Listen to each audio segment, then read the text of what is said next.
Hi friends, നമുക്കിതൊരു cookies ചെയ്താലോ. നാൻ കട്ട എന്ന് പറയത്തില്ലേ, ഈസി ആയിട്ടുള്ള ഏറ്റവും ബേസിക് ആയിട്ടുള്ള ഒരു കുക്കീസ് നമുക്കിവിടെ ചെയ്യാം.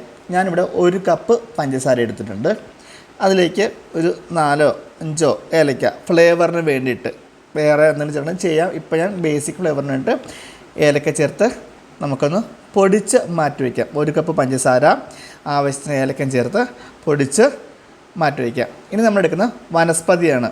വനസ്പതി നമ്മൾ ഡാൽഡ എന്നൊക്കെ പറയത്തില്ലേ, ഡാൽഡ ഒരു കമ്പനിയുടെ പേരാണ്. അതിനുള്ളിലുള്ള സാധനം വനസ്പതി എന്ന് പറയും. വനസ്പതിയും ഞാനിവിടെ 1 കപ്പ് എടുക്കുന്നുണ്ട്. അപ്പോൾ ഇത് നമ്മുടെ വനസ്പതി ഇവിടെ റെഡി ആയിട്ടുണ്ട്. അത് നമ്മളൊരു പാത്രത്തിലേക്ക് ഒഴിക്കുക.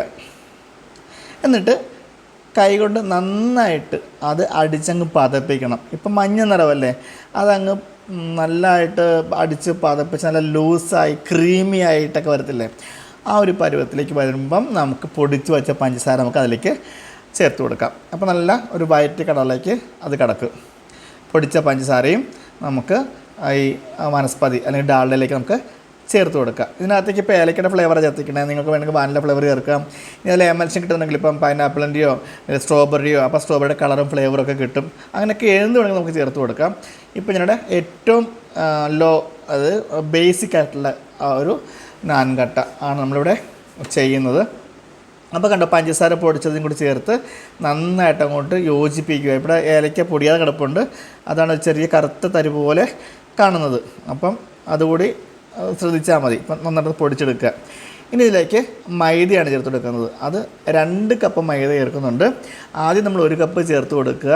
അതിന് ശേഷം കുറേശ്ശെയാണ് 2ാമത്തെ കപ്പ് ചേർത്ത് കൊടുക്കേണ്ടത്.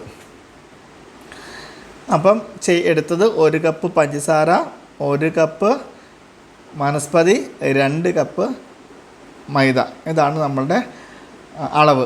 അത് നന്നായിട്ട് കുഴച്ച് വരുമ്പോഴേക്ക് ചപ്പാത്തി പരുവത്തിൽ ഈ പരുവത്തിൽ കിട്ടി. നമുക്ക് ഇങ്ങനെ തന്നെ ഉണ്ടാക്കാം. അതല്ലെങ്കിൽ ഫ്ലേവറിന് വേണ്ടി ഞാനിപ്പോൾ ഇത്തിരി പീനട്ട് കൂടി ചേർക്കുക. കപ്പലണ്ടിയില്ലേ, നിലക്കടല, അതുകൂടി ചേർത്ത് കൊടുക്കുക. അതൊന്ന് ക്രഷ് ചേർക്കുക. ഇത്രയും ഇതിപ്പോൾ കുറച്ച് പൊടിഞ്ഞു പോയി, അത്രയും പൊടി ചേർത്ത് തരിതരിയായിട്ട് കിടക്കണം. അപ്പം ടേസ്റ്റ് ആകും. അപ്പോൾ പീനട്ട് കുക്കീസാണ് നമ്മളിവിടെ ചെയ്തുകൊണ്ടിരിക്കുന്നത്.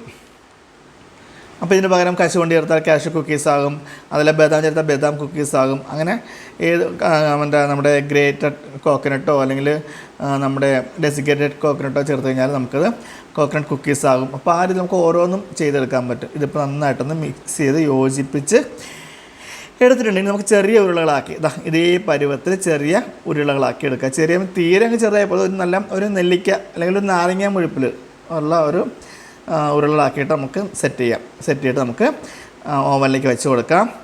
ഞാൻ ചെയ്തിരിക്കുന്നതിലൂടെ കയറ്റി വെച്ചിട്ട് അടച്ചിട്ട് നമുക്ക് നോക്കാം.